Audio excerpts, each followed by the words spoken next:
Hello mummies and daddies, welcome back to my channel. You are watching Mom at Home and this is शताब्दी।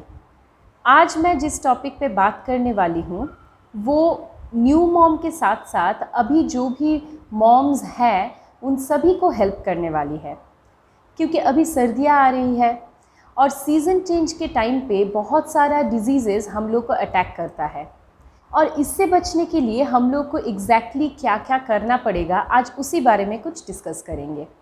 Winter आने के साथ साथ बच्चों में बहुत ज़्यादा सर्दी, खांसी, ज़ुकाम ये सब तो लगा ही रहता है और ऊपर से हम लोग का जो एनवायरमेंटल चेंजेस है, जो पोल्यूशन है हम लोग के एनवायरनमेंट में, उसके कारण ये सर्दी ज़ुकाम होने का चांसेस बहुत ज़्यादा बढ़ गया है। तो हम लोग के बच्चे का इनर हेल्थ हम लोगों को स्ट्रॉन्ग बनाना है और उसके साथ साथ उसका स्किन केयर, उसका नहाना, ईच एंड एवरीथिंग हम लोगों को थोड़ा माइन्यूटली देख के और ये सब टिप्स फॉलो करके चलना पड़ेगा विंटर सीजन में। आज जो भी मैं आप लोगों को शेयर करने वाली हूँ, अगर आप लोग वो फॉलो करेंगे तो बच्चे के लिए आपका विंटर बहुत ज़्यादा आरामदायक एंड कंफर्टेबल कटेगा। विंटर में बच्चों के लिए हम लोग जो स्पेशल केयर करेंगे उसमें न्यूबॉर्न के साथ साथ टॉडलर या फिर आप बोल सकते हैं कि 7, 8, 9, 10 इयर्स के बच्चों को भी हम लोग ये सब टिप्स फॉलो करके हेल्दी रख सकते हैं। बच्चों के लिए फर्स्ट एंड फॉरमोस्ट जो रिक्वायरमेंट रहता है वो है मसाज। बच्चे को विंटर में मसाज बहुत ज़रूरत होता है। यहाँ पे मैं बोलना चाहूँगी कि जैसे हम लोग बहुत कोई है कि पूरा साल ही बच्चे को मसाज देते हैं, जो छोटा बेबी रहता है उसको तो मसाज हम लोग देते ही हैं, 1 साल तक जनरली हम लोग बहुत अच्छे से मसाज करते हैं बच्चे का। लेकिन विंटर में यही मसाज का फ्रीक्वेंसी या फिर टाइम, जो जितना टाइम लेके हम लोग मसाज करते हैं वो क्वांटिटी ऑफ टाइम हम लोग को इंक्रीज़ करना पड़ेगा एंड फ्रीक्वेंसी भी इंक्रीज़ करना पड़ेगा। पेरेंट्स यहाँ पे प्लीज़ ध्यान रखिए कि मसाज जब हम लोग करेंगे बच्चे का, तब हम लोग एक बंद कमरे में मसाज करेंगे और मसाज करने के टाइम पे रूम का टेम्परेचर भी हम लोग को ध्यान रखना है। यहाँ पे खुले में कभी भी आप मसाज मत कीजिए। अगर रूम का टेम्परेचर आपको थोड़ा बहुत बढ़ाना होगा तो 2 तरीका आप यूज़ कर सकते हैं। एक तो आप रूम हीटर यूज़ कर सकते हैं रूम का टेम्परेचर बढ़ाने के लिए, या फिर आप एक काम कर सकते हैं कि अगर आपका खिड़कियाँ कांच के बने हुए हो तो आप बंद कांच में, बंद खिड़कियों में धूप आने दीजिए। उस टाइम पे मसाज कीजिए जिस टाइम पे आपके घर पे अच्छा खासा धूप आता है। धूप आने दीजिए। बंद खिड़कियों में अगर धूप अंदर आएगा तो हीट प्रिजर्व रहेगा, तो रूम का टेम्परेचर भी बढ़ता रहेगा। तो उस टाइम पे आप बच्चे का मसाज कीजिए। मसाज यहाँ पे इसीलिए ज़रूरत होता है क्योंकि विंटर्स में जनरली क्या होता है, हम लोग एक्टिविटीज़ कम कर लेते हैं, हम लोग थोड़ा लेज़ी हो जाते हैं, लेथार्जिटिक हो जाते हैं, तो हम लोग का बॉडी में और बहुत सारा कपड़ा पहन के रहना पड़ता है, तो इसीलिए बॉडी में ब्लड सर्कुलेशन उतना अच्छे से नहीं होता है।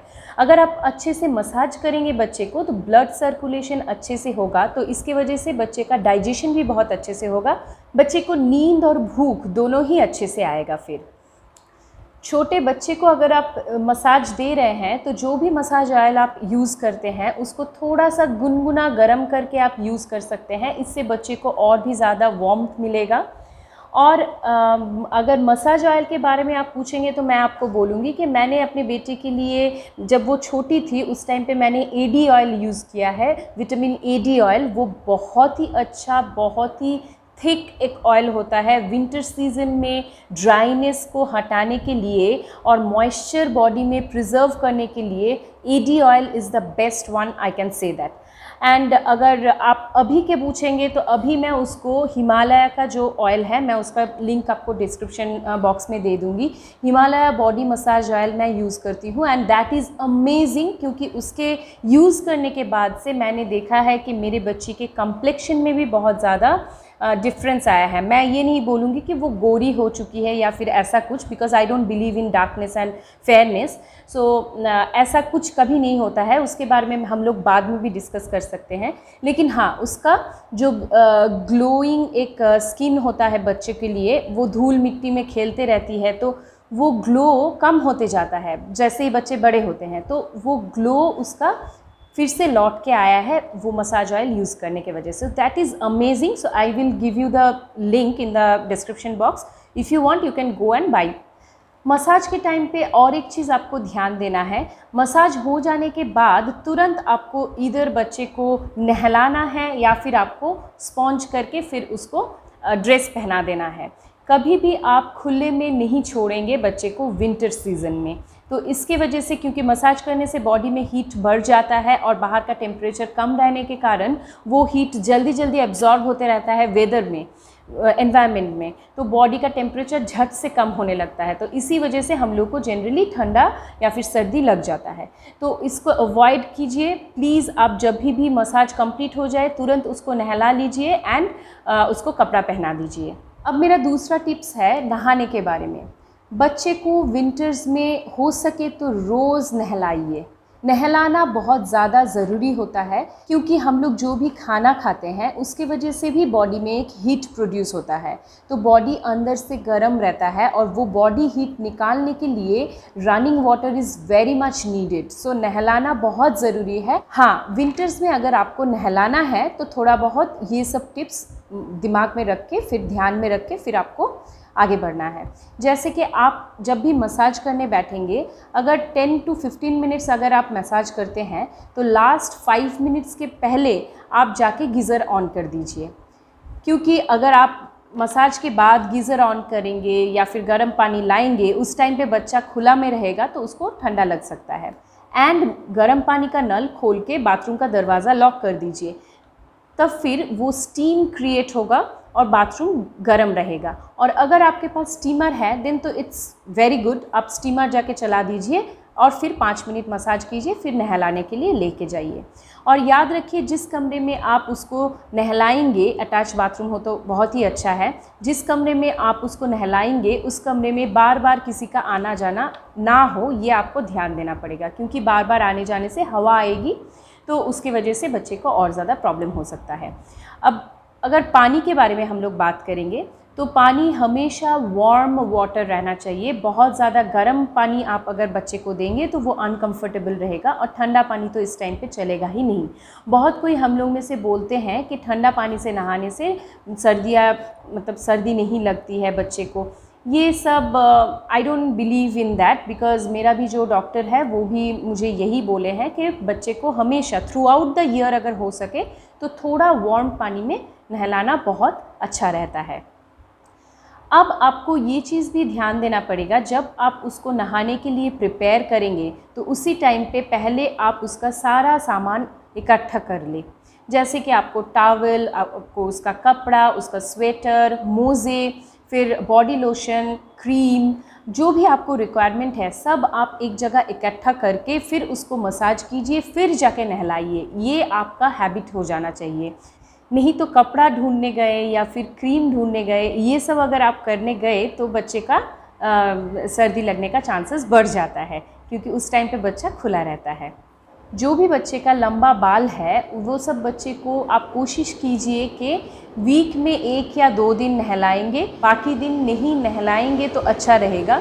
क्योंकि इस टाइम पे बाल बहुत भीगा हुआ रहेगा तो वो सूखने में टाइम लगेगा एंड उसके वजह से बच्चे को ठंडा लग सकता है। तो एक काम आप कर सकते हैं, जब आप देखेंगे कि धूप आया है, धूप निकला है, उस टाइम पे आप बच्चे को नहलाइए और जहाँ पे कम हवा चल रहा है वहाँ पे जाके धूप में बच्चे का बाल सुखाइए। याद रखिए, धूप भी बहुत ज़्यादा ज़रूरत होता है इस टाइम पे, लेकिन हाँ, सन बर्न या फिर सन टैन होने का चांसेस इस टाइम पे बहुत ज़्यादा बढ़ जाता है। तो अगर आप बाल सुखाने लेके जा रहे हैं बच्चे को धूप में तो उसका प्रिकॉशन भी लेके जाइए साथ। सनस्क्रीन या फिर जो भी आप यूज़ करेंगे डॉक्टर से कंसल्ट करके वो आप लेके जा सकते हैं। अभी बात करेंगे बच्चे को कपड़े कैसे पहनाएं विंटर सीज़न में। बच्चे को ट्राई कीजिए कि लेयर्स में कपड़े पहनाने के, क्योंकि अगर आप लेयर्स में कपड़े पहनाएंगे तो एक कपड़े के साथ दूसरा कपड़े का जो डिस्टेंस, जो भी गैप रहता है, जो भी एयर गैप रहता है, वो बहुत जल्दी बॉडी हीट से गर्म हो जाता है। तो बीच में एयर गैप रहने से वो गर्म, बॉडी ज़्यादा गर्म होता है। तो इसीलिए पहले एक टी शर्ट पहनाइए, या फिर आप अगर लड़का है तो वेस्ट पहनाइए, फिर टी शर्ट पहनाइए फुल स्लीव, फिर उसको स्वेटर पहनाइए, फिर अगर ज़रूरत पड़ा तो जैकेट पहनाइए। और याद रखिए कि बच्चे को मोज़ा और यानी कि सॉक्स, हैंड ग्लव्स, ये सब पहनाना बहुत ज़रूरी होता है। अगर आप घर पे हैं तो ध्यान दीजिए पैर ढका हुआ रहना चाहिए, और अगर आप बाहर जाते हैं तो हैंड ग्लव्स एंड सर और कान ढका हुआ रहना चाहिए, क्योंकि कान और हाथ से ज़्यादातर ज़ुकाम, सर्दी ज़ुकाम होने का चांसेस बढ़ जाता है। पूरे विंटर सीज़न में हो सके तो बच्चे को जब सुलाएंगे उस टाइम पे भी सॉक्स पहनाइए and full sleeve T shirt और फुल स्लीव पैंट्स में उसको सुलाइए। सीज़न चेंज के टाइम पे इम्यूनिटी सिस्टम वीक होने के कारण से ही ज़्यादातर देखा जाता है कि सर्दी, खांसी, ज़ुकाम ये सब होता है। बच्चों में इम्यूनिटी थोड़ा कम रहता है, इसीलिए बच्चे बहुत ज़्यादा अफेक्टेड होते हैं इस टाइम पे। हमें बस बच्चे को बाहर से ही प्रोटेक्ट नहीं करना चाहिए, हमको ऐसा कुछ हैबिट्स तैयार करना चाहिए बच्चे के लिए जो बच्चे को फ्यूचर में भी हेल्प करेगा। तो धीरे धीरे हम लोग हर एक ईयर पास होते जाएगा और हम लोग को बच्चे को उतना ही स्ट्रॉन्ग बनाना पड़ेगा। तो इसलिए आज मैं आप लोगों के साथ कुछ ऐसा टिप्स शेयर करने वाली हूँ जो बच्चे का इनर हेल्थ भी बहुत स्ट्रॉन्ग करेगा अगर आप ये फॉलो करेंगे तो। Jaggery is very good for immunity. इस टाइम पे गुड़ बनता ही है, इसीलिए तो आप क्या करेंगे, बच्चे को खाना खाने के बाद थोड़ा सा गुड़ खिला सकते हैं, या फिर ब्रेकफास्ट के पहले आप थोड़ा सा गुड़ दे सकते हैं बादाम के साथ। गुड़ is very good for health. फिर आप बच्चे को हनी दे सकते हैं। हनी का एक एंटीबैक्टीरियल फीचर रहता है जिसकी वजह से बच्चा बहुत ज़्यादा स्ट्रॉन्ग बनता है अंदर से। हनी के साथ आप 8 to 10 ड्रॉप्स लेमन जूस दे सकते हैं। इससे बच्चे का विटामिन सी का रिक्वायरमेंट फुलफ़िल होगा और वो अंदर से विंटर या फिर कोई भी सीज़न चेंज को फाइट कर सकेगा। बच्चे को सोने से पहले भी आप हनी चटा सकते हैं, क्योंकि हनी का जो ग्लिसनिंग पावर रहता है, जो भी बच्चे के गले के अंदर खराश हुआ है, अगर कफ जमा हुआ है, तो अगर आप हनी उसको चटाएंगे तो वो हनी गले को क्लीन कर देगा और सुबह फिर पॉटी के थ्रू वो निकल जाएगा, कफ निकल जाएगा। थ्रू आउट द ईयर आप कोशिश कीजिए कि बच्चे को एक सिट्रस टाइप का फ्रूट्स देने के लिए, जैसे आप गर्मियों के सीज़न में आप दे सकते हैं स्वीट लाइम, और विंटर्स में हम सभी जानते हैं कि नारंगी या फिर जिसको हम ऑरेंज बोलते हैं, ऑरेंज बहुत ज़्यादा पॉपुलर रहता है, बहुत ज़्यादा अवेलेबल रहता है। So it's the best fruit for winter season. तो विंटर्स में हर एक दिन एक फ्रूट सिट्रस टाइप का होना ज़रूरी है। इससे बच्चे का विटामिन सी का रिक्वायरमेंट फुलफ़िल रहता है और बच्चा बहुत स्ट्रॉन्ग रहता है अंदर से। इस टाइम पे आपको बाज़ार में ग्रीन वेजिटेबल्स बहुत अच्छे से मिलेगा, जैसे कि ब्रोकोली, कीवी, फिर डिफरेंट टाइप का जो लीफी वेजिटेबल्स रहता है, जैसे मेथी, पालक, ये सब बहुत अच्छे से आपको मिलेगा। So please try to give this green leafy vegetables, क्योंकि ये सब खाने से बॉडी में एंटीऑक्सीडेंट्स बढ़ जाता है और बॉडी में इम्यूनिटी सिस्टम भी स्ट्रॉन्ग रहता है। ड्राई फ्रूट्स दे सकते हैं। विंटर्स में ड्राई फ्रूट्स देने का बहुत अच्छा टाइम रहता है बच्चे को। आप जितना भी चाहे ड्राई फ्रूट्स दे सकते हैं उसको।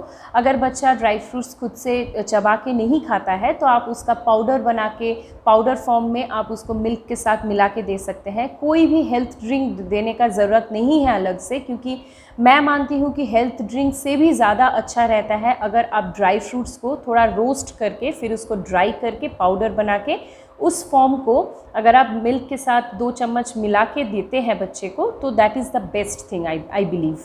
तो विंटर्स में ड्राई फ्रूट्स खाने से भी बहुत ज़्यादा स्ट्रेंथ मिलता है। अब चलते हैं उस तरफ जब बच्चे को बहुत ज़्यादा सर्दी ज़ुकाम से प्रॉब्लम हो जाता है। जैसे स्टफ़ी नोज़ का प्रॉब्लम छोटे बच्चे को बहुत ज़्यादा रहता है। एकदम छोटे बच्चे से लेके जो भी 9-10 इयर्स के बच्चे हैं, सभी ये प्रॉब्लम से गुजरते हैं। तो मम्मी पापा को अच्छा नहीं लगता है, क्योंकि रात भर बच्चा सो नहीं पाता है और दिन में भी बहुत ज़्यादा स्टफ़ी नोज़ की वजह से या फिर ज़ुकाम की वजह से बच्चा बहुत ज़्यादा इरिटेटेड रहता है। तो इस टाइम पे हम क्या कर सकते हैं, कुछ होम रेमेडी यूज़ कर सकते हैं। स्टफ़ी नोज़ के वजह से हम लोग जनरली क्या करते हैं, बेबी रब यूज़ करते हैं। ये होम रेमेडी नहीं है। बेबी रब आपको मामा अर्थ का बेबी रब मिल जाएगा। होम रेमेडी में मैं जो करती हूँ वो है, मैं एक पोटली बनाती हूँ, एक कपड़ा का पोटली बनाती हूँ, जिसमें मैं जो कलौंजी रहते हैं, हम लोग बंगाली में उसको काला जीरा बोलते हैं, कलौंजी को मैं थोड़ा सा रोस्ट कर लेती हूँ और फिर उसका पोटली में मैं उसको डाल लेती हूँ कपड़े में, और उसको बंद करके अच्छे से हाथ में ऐसे रब करती हूँ और वो नाक के पास पकड़ती हूँ। तो इससे जो स्मेल आता है वो स्टफ़ी नोज़ के लिए बहुत अच्छा रहता है। So this is the home remedy which I apply to my daughter. इसीलिए करती हूँ क्योंकि मेरी डॉटर को वो बेबी रब, नेज़ल ड्रॉप ये सब लेना पसंद नहीं है। तो अगर आप बेबी रब या फिर नेज़ल ड्रॉप यूज़ करते हैं तो डॉक्टर से कंसल्ट कर सकते हैं। इट इज़ जस्ट दैट मेरी बेबी को अच्छा नहीं लगता है, तो इसीलिए मैं वो बेबी रब यूज़ नहीं करती हूँ, मैं वो कलौंजी वाला पोटली ही यूज़ करती हूँ। अगर ज़ुकाम का बहुत ज़्यादा प्रॉब्लम हो रहा है, बच्चों के अंदर बहुत ज़्यादा अनईज़ी फील हो रहा है, तो आप एक काम कर सकते हैं, आप एक ऑयल बना सकते हैं। आप मसाज ऑयल को, जो भी मसाज ऑयल आप यूज़ करते हैं, या फिर आप जो कोकोनट ऑयल है उसको बॉयल कर सकते हैं कलौंजी, अजवाइन, अदरक और लहसुन डाल के। अगर आप उसको बॉईल करके रखेंगे तो वो आराम से 2-3 दिन तक चल जाएगा, 3-4 दिन तक चल जाएगा, और फिर 3-4 दिन बाद फिर से आप फ्रेश बना लीजिए। और उसी ऑयल को आप थोड़ा थोड़ा करके पैरों के नीचे, फिर चेस्ट पे, ये सब जगह अप्लाई करके रात में बच्चे को सुलाइए, तो बच्चे को रात में भी आराम रहेगा और बंद नाक खुल जाएगा। स्टफ़ी नोज़, सर्दी ज़ुकाम, ये सब के लिए बेस्ट रेमेडी रहता है स्टीम लेना। अगर आप बच्चे को स्टीम लेना प्रैक्टिस करा देंगे तो ये उसके फ्यूचर के लिए भी बहुत अच्छा रहेगा। इसके वजह से जो भी कोल्ड एंड कफ रहता है वो हमारे बॉडी के अंदर जमा हुआ नहीं रहता है, वो एक्चुअली निकल जाता है, वो पिघल जाता है और वो पॉटी के थ्रू निकल जाता है। तो इसलिए हम लोग कोशिश करेंगे कि बच्चों को दिन में 2-3 बार, अगर वो सर्दी ज़ुकाम के कारण अगर उसको सफ़र हो रहा है तो उस टाइम पे हम 2-3 बार स्टीम देंगे बच्चे को। आप एक स्टीमर ख़रीद सकते हैं, और अगर आप स्टीमर प्रेफर नहीं करते हैं तो आप पानी को बॉयल कीजिए, एकदम पूरा बॉयल होगा पानी, तो उस टाइम पे पानी को लेके आइए एक कंटेनर में, बंद कमरे में आप बच्चे को टॉवल से ढक के या फिर आप मोटा कुछ ब्लैंकेट से ढक के फिर वो स्टीम उसको दीजिए। और वो तो खुद से नहीं ले पाएगा, छोटा बच्चा है, उसमें जल जाने का चांसेस रहता है, तो आप ऐसे उसको स्टीम उसके नाक के पास, उसके जैसे कि वो इनहेल कर सके वैसे आप उसको देते रहिए। नेक्स्ट जिस बारे में हम लोग बात करेंगे वो है बेबी का स्किन ड्राइनेस। बेबी का स्किन इस टाइम पे बहुत ज़्यादा ड्राई हो जाता है, हम बड़ों को भी बहुत ज़्यादा प्रॉब्लम होता है स्किन ड्राइनेस के वजह से। तो हम लोग क्या करते हैं, मॉइस्चराइज़र यूज़ करते हैं, शिया बटर यूज़ करते हैं। बेबी को भी हम लोग moisturiser, massage oil, shea butter ये सब यूज़ कर सकते हैं बेबी के लिए भी, लेकिन हम लोग को उसका फ्रिक्वेंसी बढ़ा देना पड़ेगा। दिन में 3 से 4 बार आप कोशिश कीजिए बेबी को मसाज देने का, वो बॉडी लोशन देके मसाज दीजिए। एक बार आप मसाज दे रहे हैं नहाने के, 1 या 2 बार आप मसाज दे रहे हैं ऑयल से, तो 2 बार आप मसाज दीजिए मॉइस्चराइज़र से। मॉइस्चराइज़र बेबी की स्किन में बहुत ज़्यादा ज़रूरी रहता है। मैं चीको का मॉइस्चराइज़र यूज़ करती हूँ अपनी बेबी के लिए, and that is very good. उसमें पैराबिन्स नहीं है, उसमें कोई भी हार्मफुल केमिकल्स नहीं है, तो आप आराम से बच्चे के लिए यूज़ कर सकते हैं। एंड दैट इज़ एक्चुअली उसका मॉइस्चराइज़र मैं यूज़ करती हूँ तो वो बहुत देर तक स्टे भी करता है बॉडी में, ड्राइनेस नहीं होता है। नेक्स्ट पॉइंट है हाइड्रेशन। यहाँ पे दोस्तों आप भूलिए मत कि हाइड्रेशन बहुत ज़्यादा ज़रूरी रहता है, हाइड्रेटेड रहना बहुत ज़्यादा ज़रूरी होता है विंटर्स में, जो कि विंटर्स है। तो हम लोग ज़्यादातर क्या करते हैं, बड़ों का भी ये प्रॉब्लम है, मेरे साथ तो अक्सर होता है कि हम लोग पानी पीते नहीं हैं, बहुत ज़्यादा पानी पीते नहीं हैं, क्योंकि ज़रूरत ही नहीं पड़ता है उतना ज़्यादा पानी पीने का, उतना ज़्यादा प्यास ही नहीं लगती है। तो बच्चों के साथ भी सेम प्रॉब्लम होता होगा, तो आपको उसको टाइम टू टाइम पानी देना है। और इस टाइम पे बच्चे पानी अवॉइड करते हैं जनरली, ठंडा पानी अगर आप आरओ से भी निकाल रहे हैं या फिर आप नॉर्मल वाटर भी दे रहे हैं उसको, तो थोड़ा ठंडा लगता है पानी, तो इसी कारण वो पीना नहीं चाहता है। तो इस टाइम पे आप थोड़ा गुनगुना या फिर वार्म वाटर बच्चे को देने का कोशिश कीजिए। इससे उसका बॉडी का इनर बॉडी भी बहुत वार्म रहेगा, तो डाइजेशन भी अच्छा रहेगा विंटर्स में, उसको पानी पीने में अच्छा लगेगा, तो वो पानी पिएगा, तो उससे वो हाइड्रेटेड रहेगा। अगर हाइड्रेटेड नहीं रहता है बच्चा तो इस टाइम पे पेट का प्रॉब्लम हो सकता है, जैसे लूज़ मोशन, स्टमक एक, ये सब होने का चांसेस बहुत बढ़ जाता है। तो इस टाइम पे हाइड्रेटेड रहना बहुत ज़्यादा ज़रूरी है। तो इसी के साथ मैं आपसे विदा लेने वाली हूँ। तो मैं आपको बोलूँगी जो भी न्यू मॉम एंड डैड है, please follow my new section that is for newborn babies. वहाँ पे आप लोगों को ऐसे ही टिप्स मिलती रहेगी। और अगर आपको कुछ भी जानना है, कोई भी क्वेरीज है, तो you can comment on my comment section and I will definitely try to put some videos on that. मिलते हैं फिर से नेक्स्ट वीडियो में। Till then, stay healthy, stay happy and keep watching mom at home. Bye.